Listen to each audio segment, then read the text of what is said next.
नमस्कार। आज हम देख रहे हैं अध्याय 2 के मापक एवं मापन, मात्रक एवं मापन के लघु उत्तरीय प्रश्न। प्रश्न 1 है, मूल मात्रक क्या है, इसके 4 गुण लिखिए।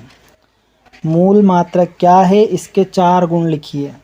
उत्तर है, मूल राशियों के वे मात्रक जो एक दूसरे से पूर्णतया स्वतंत्र होते हैं तथा इनमें से किसी एक मात्रक को किसी अन्य मात्रक से बदला अथवा उससे संबंधित नहीं किया जा सकता, मूल मात्रक कहलाते हैं।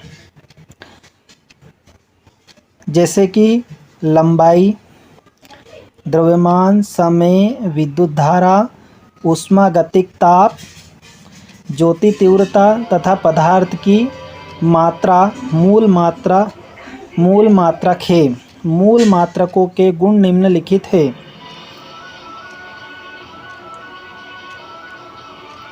मूल मात्रकों के गुण, पहला गुण है, यह बाह्य कारकों से अप्रवाहित रहता है, इसको बाह्य कारक प्रभावित नहीं करता है। दूसरा, यह सुपरिभाषित होता है, ये परिभाषित होता है। इसे सरलतापूर्वक निर्मित किया जा सकता है, यदि ये नष्ट हो जाता है तो पुनः बनाया जा सकता है। इसका उपयोग सरल होता है और हम इसको सभी उपयोग कर सकते हैं, इस योग्य होता है ये। प्रश्न दूसरा है, व्युत्पन्न मात्रक किसे कहते हैं? किसी एक भौतिक राशि का व्युत्पन्न मात्रक प्राप्त कीजिए।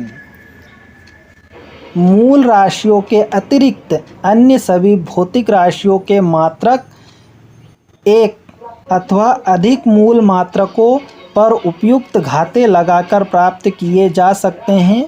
ऐसे मात्रकों को व्युत्पन्न मात्रक कहते हैं। बल का व्युत्पन्न मात्रक निम्न प्रकार से प्राप्त कर सकते हैं। हम यहाँ पर बल का व्युत्पन्न मात्रक निकाल रहे हैं। जैसे बल बराबर, ये बल का फॉर्मूला है, बल बराबर द्रव्यमान गुणित त्वरण। बल का मात्रक बराबर द्रव्यमान का मात्रक किलोग्राम होता है और त्वरण का मात्रक मीटर प्रति सेकंड स्क्वायर होता है।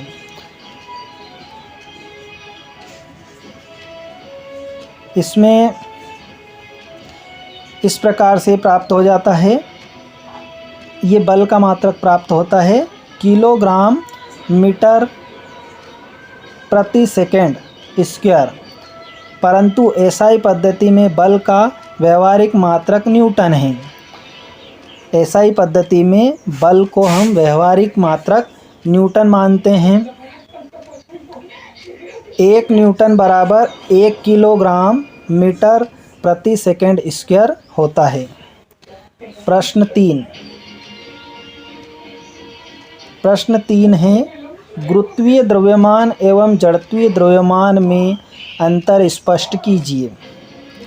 गुरुत्वीय द्रव्यमान, उत्तर है, किसी वस्तु पर कार्यतु पृथ्वी के गुरुत्वाकर्षण बल, यदि कोई वस्तु है उस पर पृथ्वी के गुरुत्वाकर्षण बल तथा पृथ्वी की ओर मुक्त रूप से गिरती वस्तु के गुरुत्वीय जनित त्वरण का अनुपात वस्तु का गुरुत्वीय द्रव्यमान कहलाता है। इन दोनों का अनुपात बताया गया है। दोबारा देख लेते हैं।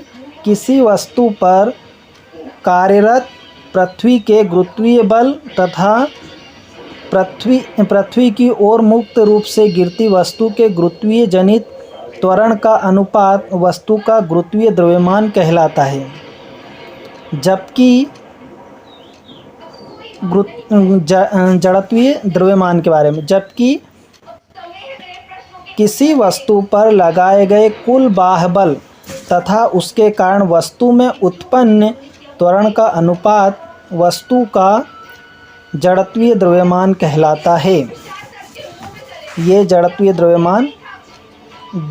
द्रव्यमान को बताया गया है। यदि कोई वस्तु है यदि ये कोई वस्तु है,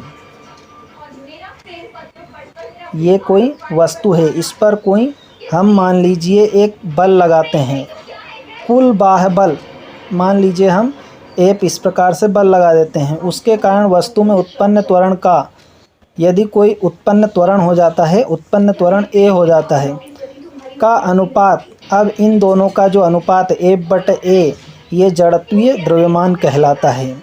ये क्या कहलाएगा? जड़त्वीय द्रव्यमान कहलाता है। प्रश्न 4 मापन की यथार्थता तथा परिशुद्धता में अंतर स्पष्ट कीजिए। मापन की यथार्थता एवं परिशुद्धता में अंतर। उत्तर है, किसी मापन की यथार्थता वह मान है जो हमें यह बताती है कि किसी राशि का मापित मान उसके वास्तविक मान के कितना निकट है। जो हम मापते हैं वो उसकी वास्तविक मान के कितने निकट है, ये यथार्थता हमें बताता है। जबकि किसी मापन की परिशुद्धता यह बताती है कि वह राशि किस सीमा या विभेदन तक मापी गई है, वह किस सीमा तक या किस विभेदन तक मापी गई है। दूसरा पॉइंट है, किसी मापक यंत्र की यथार्थती उस यंत्र में विद्यमान उसकी क्रमबद्ध त्रुटि पर निर्भर करती है। यथार्थती जो है उस यंत्र में विद्यमान उसकी क्रमबद्ध त्रुटि पर निर्भर करती है। जबकि किसी मापन यंत्र की परिशुद्धता यादृच्छिक त्रुटियों पर निर्भर करती है। जो मापन यंत्र की परिशुद्धता जो होती है वो यादृच्छिक त्रुटियों पर निर्भर करती है।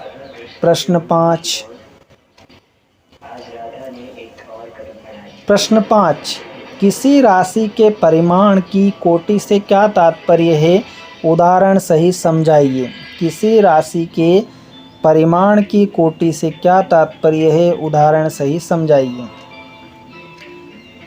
यदि किसी राशि के परिमाण को उसके निकटतम 10 की पूर्णांक घात के रूप में लिखा जाए तो प्राप्त परिमाण को उस राशि को कोटि कहते हैं। उदाहरण, किसी राशि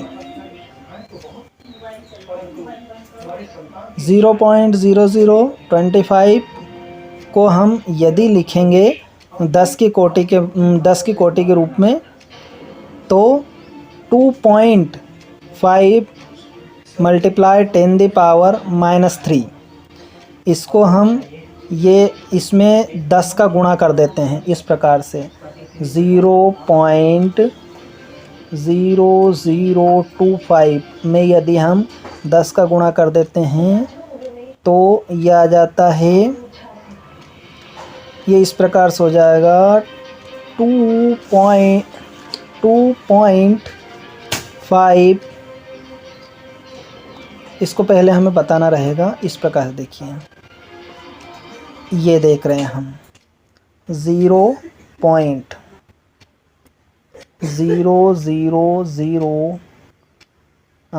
यहाँ पे 25 है।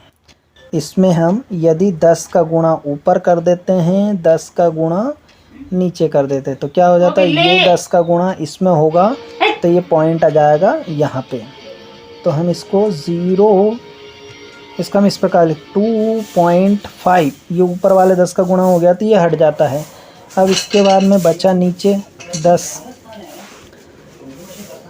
हाँ, ऊपर हम 10 की बजाय 1 2 3 का गुणा करना चाहिए हमको, तो हम यहाँ पे 1000 का गुणा करते हैं, तब शून्य यहाँ पे आएगी तो नीचे 1000 रहेगा। अब ये 1000 ऊपर यदि जाता है तो क्या लिखाएगा, 10 की घात -3, ये इस प्रकार से लिखा जाता है। ये अगला है, मैं 2.5, हाँ इसको हम इस प्रकार से लिखते हैं 2.5, ये 2.5 3.16 से छोटा है, 3.16 छोटा है, तो इस राशि का कोटि मान 10 की घात -3 होगा। जबकि अन्य राशि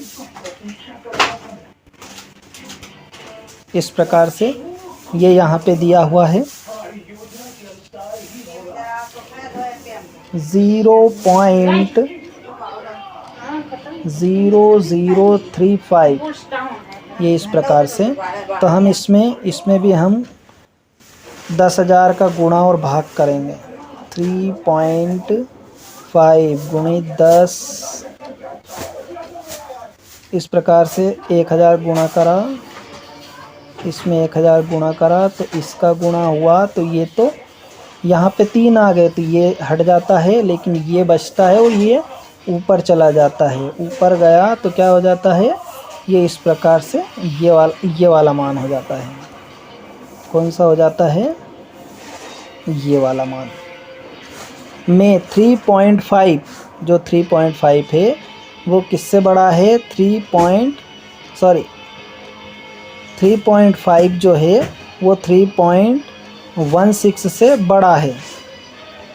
3.5 जो है 3.16 से बड़ा है। तो इस राशि का कोटि मान 10 की घात -3 + 1, 3 + 1, तो ये इस प्रकार से ये हो जाता है। प्रश्न 6 पृथ्वी के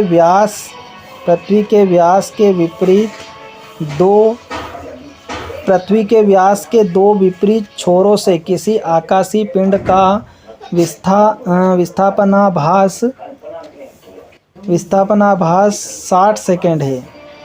यदि पृथ्वी की त्रिज्या 64 गुणित 10 की घात 6 मीटर हो तो पृथ्वी के केंद्र से आकाशीय पिंड की दूरी ज्ञात कीजिए। इस दूरी को खगोलीय मात्रक में परिवर्तित कीजिए।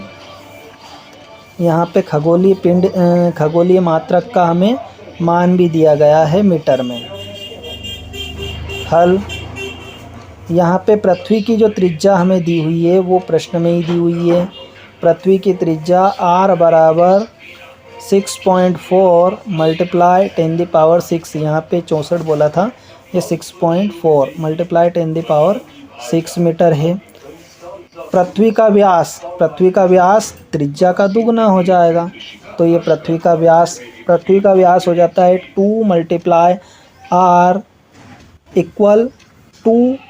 हमने r में 2 का गुणा किया तो ये मान में हम इधर भी 2 का गुणा कर देते हैं। तो ये हमने इस प्रकार से 2 का किया, तो हम इन दोनों का गुणा कर देते हैं। तो 2 × 6.4 को जब हम गुणा करते हैं तो ये हो जाता है 4 दूनी 8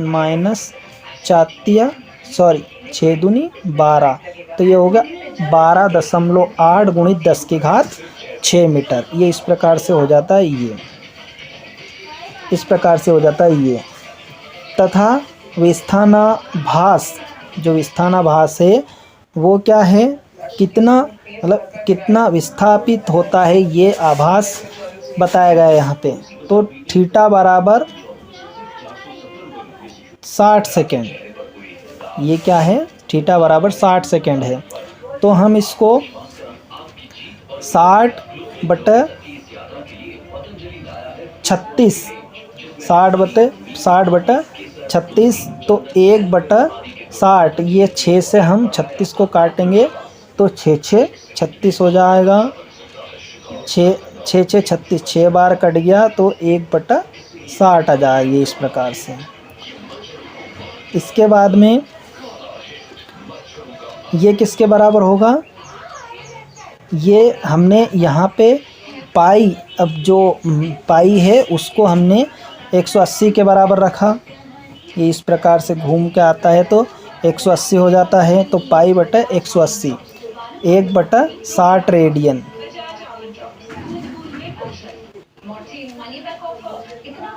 आकाशीय पिंड की पृथ्वी से दूरी। अब हम आकाशीय पिंड की पृथ्वी से दूरी, r बराबर आकाशीय पिंड की पृथ्वी से दूरी निकालने के लिए हम ये फॉर्मूला उपयोग करेंगे, r बराबर d अपॉन थीटा। तो d जो है हमें यहाँ पे मान दिया गया है, हमने ये निकाला, क्या था वो, ये पृथ्वी का व्यास हम यहाँ पे रखते हैं, d यहाँ पे पृथ्वी का व्यास है, d बराबर पृथ्वी का व्यास, और हमें ये विस्थानाभास जो है वो हम यहाँ पे रखते हैं, पाई/180 गुणित 1/60। हम इसमें ये जो दोनों हैं ये ऊपर चले जाते हैं, 180 नीचे था ये ऊपर चला गया, 60 नीचे था ऊपर चला गया, और ऊपर 12.8 थे वो ऊपर ही है, 10 की घात 6 ऊपर ही है, और ये पाई जो नीचे था नीचे है, ये पलट के ऊपर चला जाता है। इसमें हम गुणा कर देते हैं, जो गुणा करना है उसको गुणा कर देते हैं, अर्थात हम इसे सरल कर लेते हैं।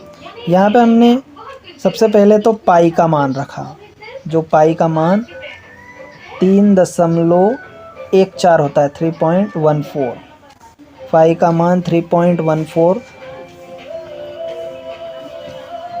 इसको जब हम पूरा काटेंगे तो ये इस प्रकार से इतना बचेगा, और ये इस प्रकार से बचा। फिर हम इसको खगोलीय मात्रक में हमें परिवर्तित करना है, तो खगोलीय मात्रक में हमने ये खगोलीय मान को हम भाग दे देते हैं। ये मीटर था तो हमने खगोलीय मान से इसे भाग दिया, तो ये इतना बचा, 0.294 AU, ये खगोलीय पिंड है जो हमें क्वेश्चन में दिया गया था।